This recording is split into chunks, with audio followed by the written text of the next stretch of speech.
Returning home, Cain finds Sylvia overjoyed upon learning he passed, insisting they celebrate with enough food to feed 100 guests. She rushes off, and while Cain thinks her excitement is excessive, he feels it's a good reason to be joyful.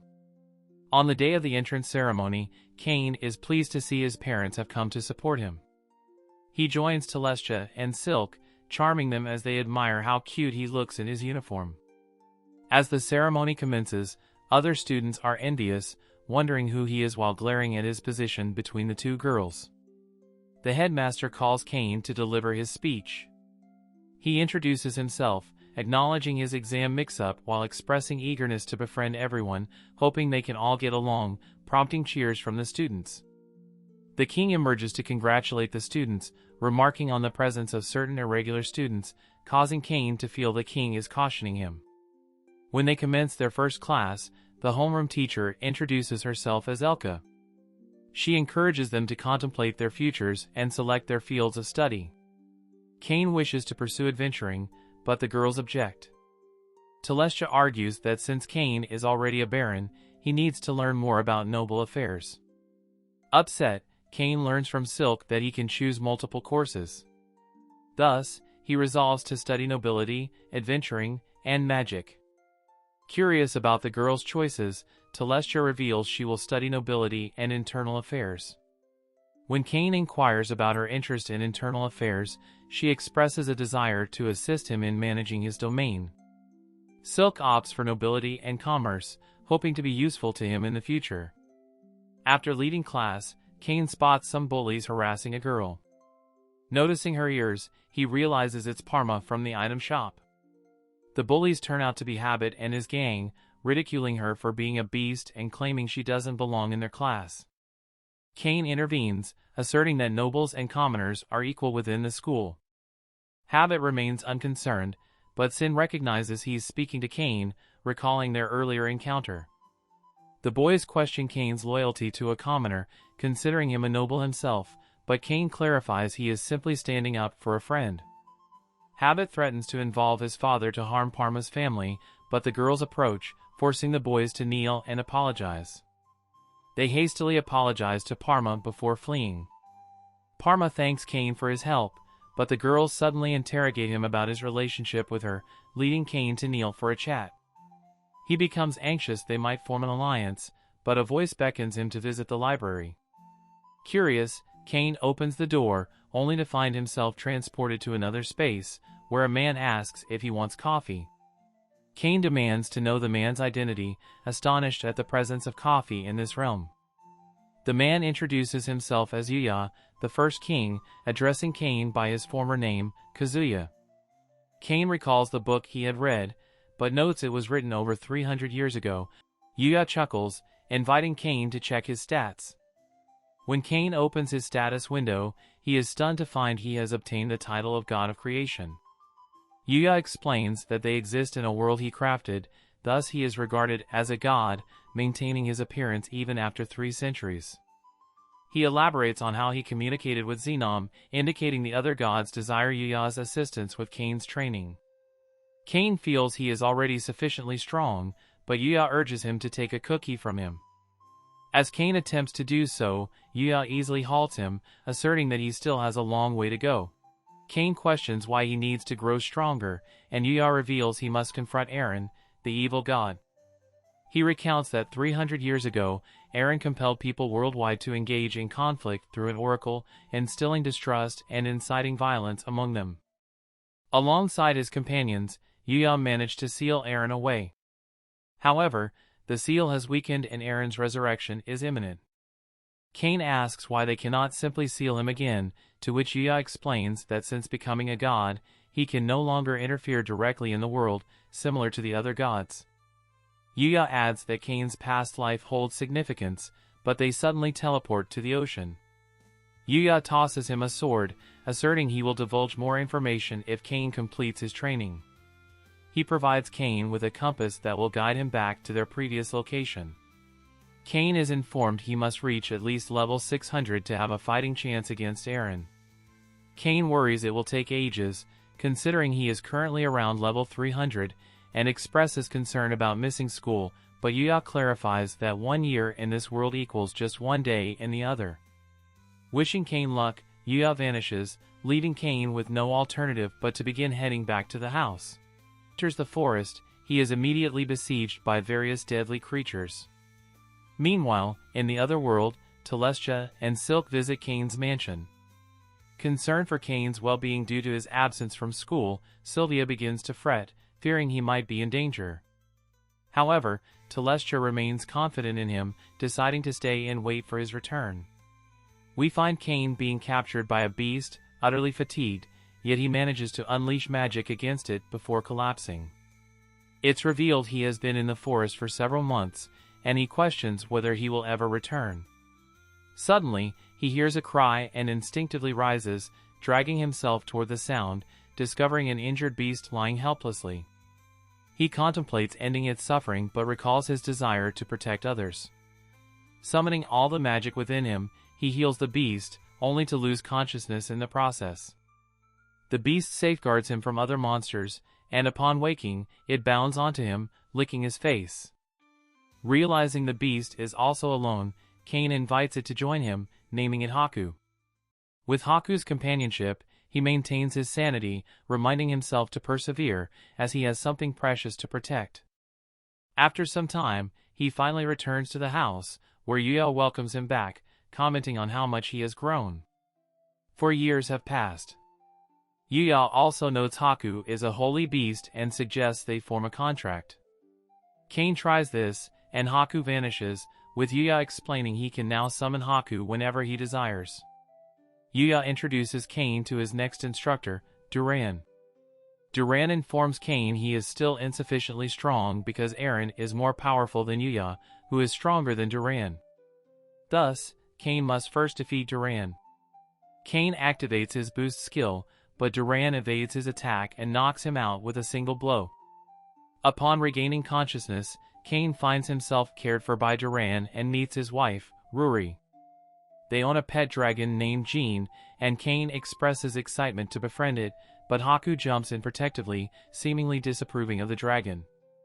Joining them for dinner, Cain breaks into tears, overwhelmed with emotion at tasting real food for the first time in 4 years. Simultaneously, we observe Telestia and Silk baking. They worry about Cain but are learning to bake, wishing to bring him joy upon his return. Cain continues to train with Duran, facing defeat daily. After a year of training, Cain remains bested, and Duran questions how he plans to defeat Eren. Cain reflects on his conversation with Yuya, who informed him that Eren once served as the god of amusement in the previous world. Cain is stunned to learn there used to be 8 gods. Yuya explains that Eren employed an oracle to force the world into a deadly game. Should he return, this game will reignite, ensnaring everyone Cain holds dear. Motivated by this knowledge, Cain perseveres through his training. Yuya also reveals that Eren is connected to Cain's past life, having murdered his parents.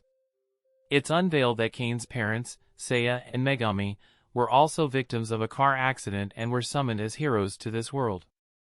The gods were unable to directly intervene, so they entrusted Cain, Seiya, and Megami with stopping Eren, equipping them with an orb capable of sealing him away. During their confrontation with Eren, Megami's magic proves ineffective against him. Yuya and Seiya charge at Eren, managing to inflict a wound, but Eren retaliates with devastating magic, killing Megami. Seiya activates his ultimate skill to confront Eren, but he too falls to a fatal blow.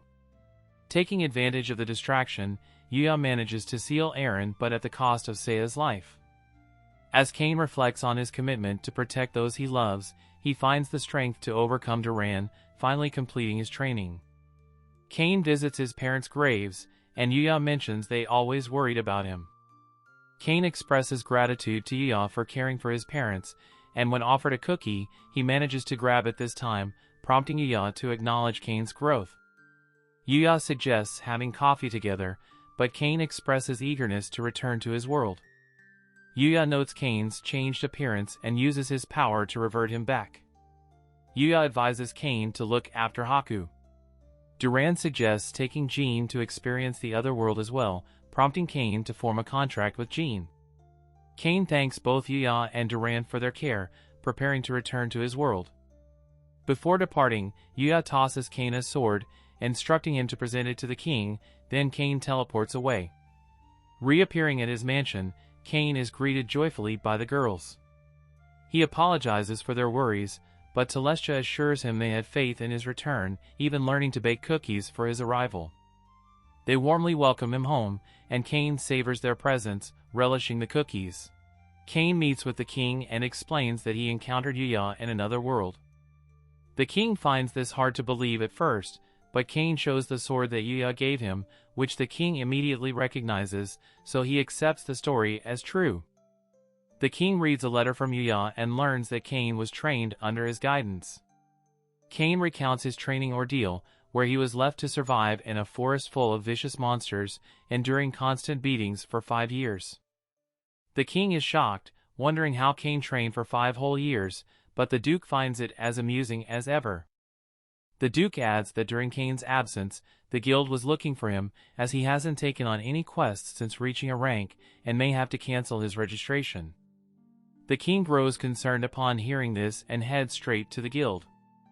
At the guild, he meets the guildmaster and asks for an explanation, learning that Cain was required to subdue some bandits after reaching a rank. Cain explains he's been busy attending the academy, but the guildmaster reminds him that there is a time limit for completing the quest, or else his registration will be cancelled. Seeing no other choice, Cain accepts the quest, and the guildmaster briefs him on a group of 10 bandits causing trouble on the road to the capital, assuring Cain that he should handle it easily, given his strength. Cain teleports to the road, casts a flying spell, and scans from above to locate the bandits. Spotting them robbing a carriage, he quickly descends to intervene, only to find his tutors, Nina and Melly, escorting the carriage, and their client is Parma's father. Seeing that Melly is injured, he swiftly heals her with magic. The bandits mock him, mistaking him for just a child, but Cain decides to make them regret underestimating him. The bandits charge, but Cain defeats them with minimal effort, barely touching them. One leaps at him, but Cain sends him flying. After dispatching the rest of the bandits, he notes how difficult it is to hold back his full strength, while the girls marvel at his power. With all bandits captured, Melly questions his sudden appearance, and he explains he's on a subjugation quest. The girls are stunned, as such quests are typically reserved for C-ranked adventurers and higher.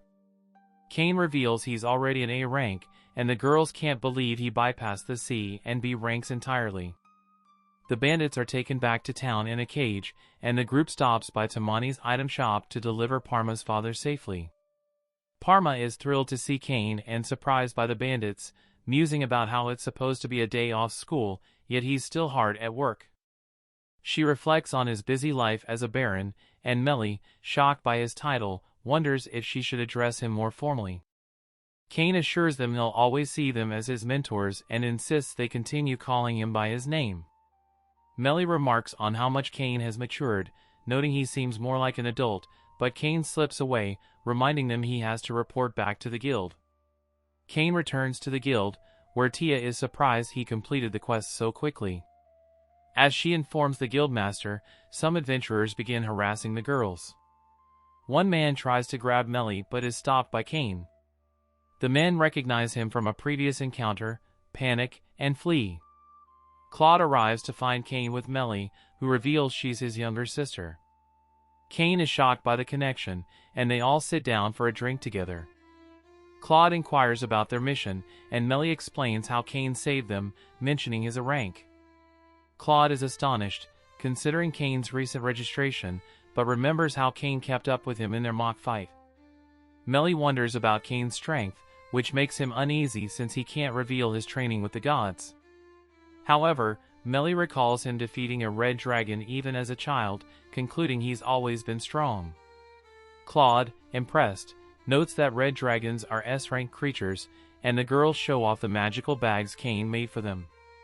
Lena eagerly asks how much the bags can hold, and Melly admits she's never managed to fill it, though Cain claimed it could fit an entire mansion. Lena, envious, asks Cain for one, and he promises to make her one too. Lena thanks him and falls asleep, and Claude remarks on her poor tolerance for alcohol.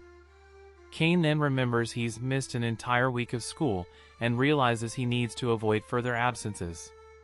Claude is curious as to why Cain attends school despite being a baron, but Cain insists there's still much he needs to learn. Nina, moved by his sincerity, offers him a hug, but Cain quickly slips away.